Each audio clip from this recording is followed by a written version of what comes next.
Hi everyone, in this lecture we would like to discuss the components of the protection system, the trip circuit and the zones of protection. So first, what are the components of the protection system? Number one, the relay. Relay is a very important component in the protection system. It is considered as the brain of the protection system.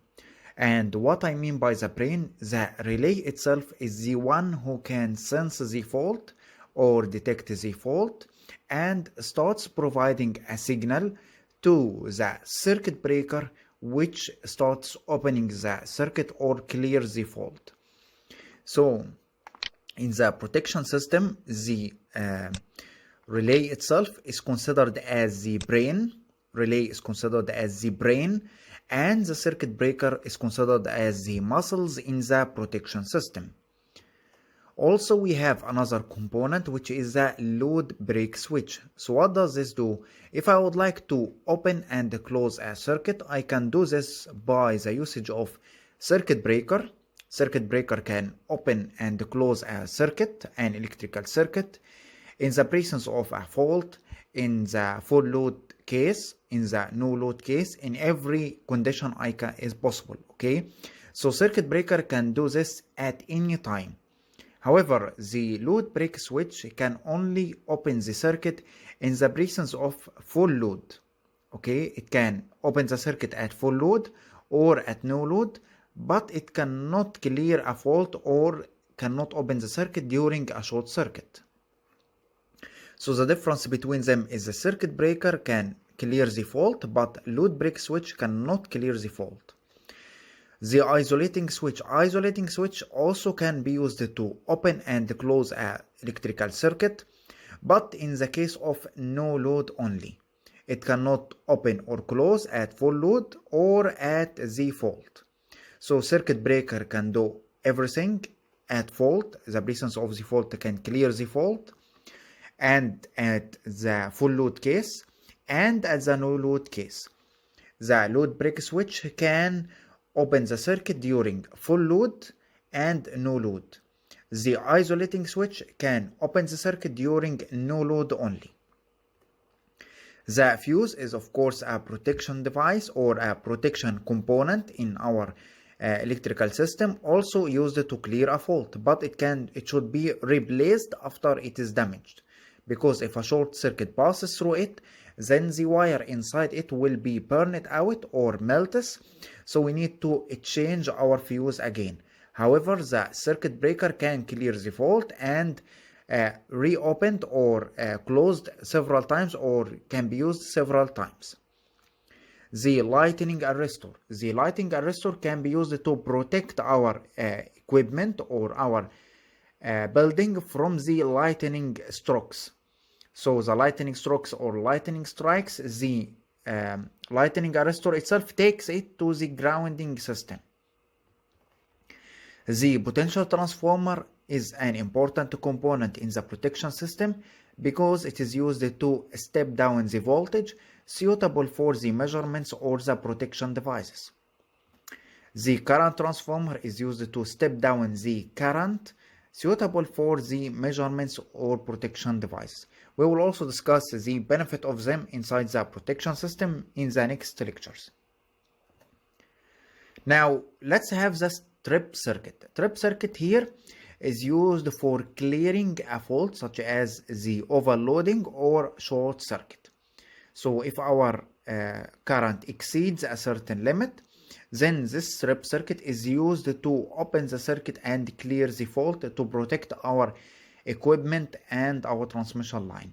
So let's see here, we have a single line diagram. We have our V system, the voltage of our system produces a current I system, and we have the transmission line consisting of inductance and resistance, assuming that the resistance is negligible here. And we have circuit breaker here. It's considered as a switch which can open and close the circuit, and to the end going to the load. Now we will find here CT, which is the current transformer, a coil around the line itself. What does this do? This is used to step down the current suitable for the relay. So what happens here? Simply the current is flowing through the line. So the current flowing through the line, the current transformer steps down this value to a suitable value for the relay.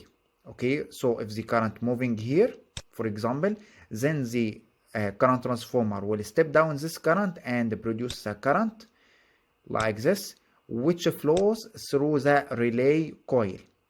Okay, like this. Okay, going like this. So the current goes through the coil and with a suitable value, of course. So it steps down the current to a value suitable for our relay. Now, at normal operation, the current flows through the current transformer and the coil, and nothing will happen because the force produced by this current cannot push this contact or drag this contact to close the circuit. So the force here is low in case of the normal operation. But in case of a short circuit, the current transformer will step down this current to a value, a higher value, which will produce a very high force, which will lead to closing the relay contact. This part, this one, will be moved upward. Okay, let's clear everything. So this part, this one, will move upward due to the presence of short circuit. This will produce a very high force which will move this contact upward. Of course, we are going to discuss different circuits in next lectures about the overcurrent protection. But anyway, this is a simple trip circuit. Now what happens? This one is pushed upward, so this contact will be closed like this. Okay, so what happens in this case? We have here batteries which is used to operate our circuit breaker, this circuit breaker. Now what will happen when the contact is closed and we have here batteries? Then the current will flow here like this, will flow like this due to the close of the contact. The flow of the current will through the trip coil. What will happen? It will produce a force which will open this contact like this. We'll move this one here like this, or it will be an open circuit like this. Why? Due to the presence of the batteries, which will produce a current moving through the trip coil and producing a force which pushes the contact away from the line, which makes it an open circuit. Now the question is, again, what is the benefit of each component? So first we have the current transformer, which is this one. This one is used to convert the high currents to low currents suitable for measurements, control, and the relays, because the relay current or the rated current of the relay is low. It cannot withstand the rated current moving through the line. So since it is low, therefore we need something to step down this current, which make it suitable for relay and also for measurements and control. Also, what will happen? The relay itself, we said that the relay is considered as the brain for our system. So it detects the abnormal power system conditions and initiate a corrective action as quickly as possible in order to return the power system to its normal state. So what does this mean? It means that when we have an abnormal power system condition, such as over voltage, under voltage, over frequency, under frequency, differential protection, as we will discuss later, internal faults, whatever the case, for example, the overcurrent here, this will operate the relay coil and make it close the contacts. So the relay here is the one which detects the fault. Now after detecting, by closing the contact, it will produce a current by using the batteries. It will produce a current which will operate the circuit breaker. So as if it is giving a signal to circuit breaker in order to clear the fault. So the circuit breaker here acts as the muscles which opens the circuit and clears the fault. So the relays are considered as the brain who initiates the circuit breaker which clears the fault. Relay operates when the current exceeds the peak up value. So we said that the peak up, which means that peak up means that this one is moving upward, as if it is moving upward. So what does the peak up value? It means that the value of the current which will produce enough force to move this contact upward. So the peak up value or the level is the value of the operating quantity. Quantity can be voltage, can be current or whatever, according of course to type of the protection itself. All of this will be discussed later, but we are going to give you the basics at first. The value of the operating quantity, which is the threshold or border above which the relay operates and closes its contact. So for example, when the current exceeds a certain value, exceeds the rated value, this one will produce a force which closes the relay contacts and leads to the flow of current and the operation of the circuit breaker. So the value of the current is called the peak up value, which is at which the relay operates and closes its contacts. Now we have another concept inside the protection system. It's called the zone of protection. So what does a zone of protection means? First, you will see that here we have a power system, a simple power system. We have a generator at first, then a step-up transformer to step up the voltage generated from the generator itself, and going to the bus bar, which collects the power from these two generators. So two generators, two transformers, and the bus bar. Then this one will be connected to another bus bar, and another bus bar, and another bus bar. This one is a load. This one is another generator connected to two parallel transformers. And this one goes to a transformer here. This one is a step down transformer which steps down the voltage suitable for load here, which is two motors. So this is a simple power system, a simple system which contains generators, motors, transmission lines, and transformers. Now, what is the meaning of zone of protection? So here you will find we have a generator and we have a transformer and bus bar. Now the generator itself have its zone of protection. It should have its own protection devices to protect the generator. And the transformer along with the generator have a circuit breaker here. This square is a circuit breaker, and all of this is one zone which covers both of them. Now similar here, the generator and the transformer having their own circuit breaker which turn off the circuit, and all of this we have one zone for them. Now the transmission line at the beginning and at the end of the transmission line, we should have a circuit breaker at the beginning and circuit breaker at the end in order to disconnect this transmission line if it has any fault. So we'll find that here we have a zone which covers this line, and this line, all of them have its own zone of protection. Now looking at our load, the motor itself having a circuit breaker which disconnects it from the bus bar, and this square, this one is the zone of protection of the motor, and this one is the zone of protection of another motor.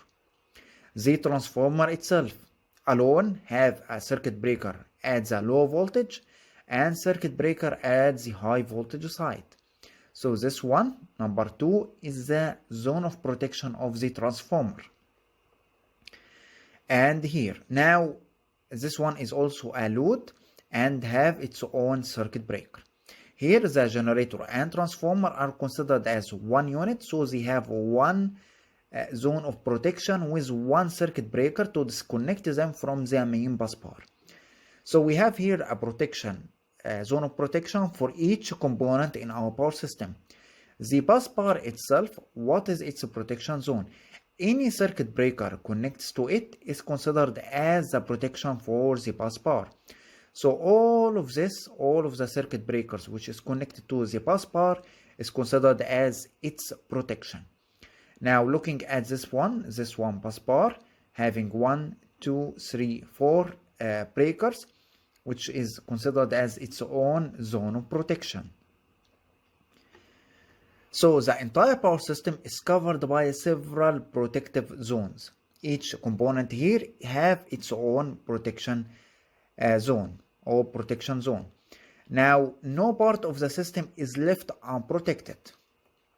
Each zone covers 1 or 2 power system components. One, such as here the motor, this one covers 1 component. This one covers 1 component. This one covers the generator alone. But here, generator and transformer together 1 zone covers 1 or 2 power system components. So here it is 2 components together. The neighboring zones overlap so that no dead spots are left in the protected system. What does this mean? It means that you will find that this zone for the bus bar is overlapping with the zones of the generators. You will find that there is an intersection between them or overlapping between them. Why? In order to have or not producing any dead spots inside the protection system. Here you will find that this zone for the bus bar is along with the zone of the transformer, this one, and overlapping with this transformer. So the zones are intersecting with each other, and this is really important, and you will understand later why. Now here is an example on the zones of protection. So we need our system here to add for it the zones of protection. So we said that the generator have its own circuit breaker and zone of protection. The transformer have 1 circuit breaker at the low voltage side and another circuit breaker at the high voltage side together. So this one is a zone itself, and zone for transmission line at the beginning and the end. So we need to draw the zone of protection for this simple bus bar system. So I will start drawing it with you so that you can understand. Here we have our generator, so it will have a circuit breaker here and have its own zone of protection like this. We have here a transformer, so we will have at the beginning and at the end. We have another transformer here, so at the beginning and at the other side, and we will have a protection zone for them. Protection zone here. Now between them a transmission line, so we don't add here another circuit breaker and another circuit breaker, because the circuit breaker here for the transformer is common. So we can create here the zone. This zone is for the transmission line between the 2 transformers, and the generator here, zone for it like this, without adding this one.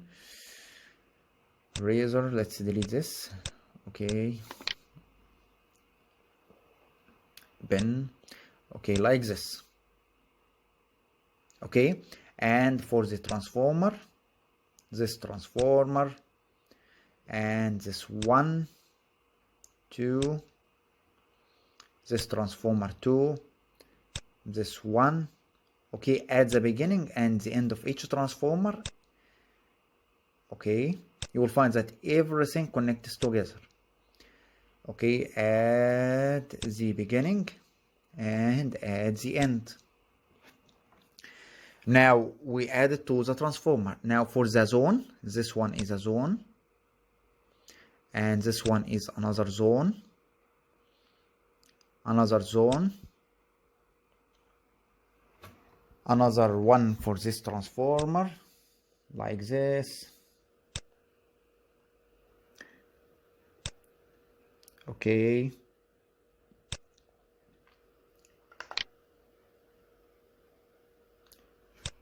okay, let's delete this one like this and like this. Okay, I'm very bad at drawing using the mouse. Okay, so the loads, okay, each of the load have its own circuit breaker like this, like this, and its own zone of protection. So like this, and draw the zone for this one and for this one, okay.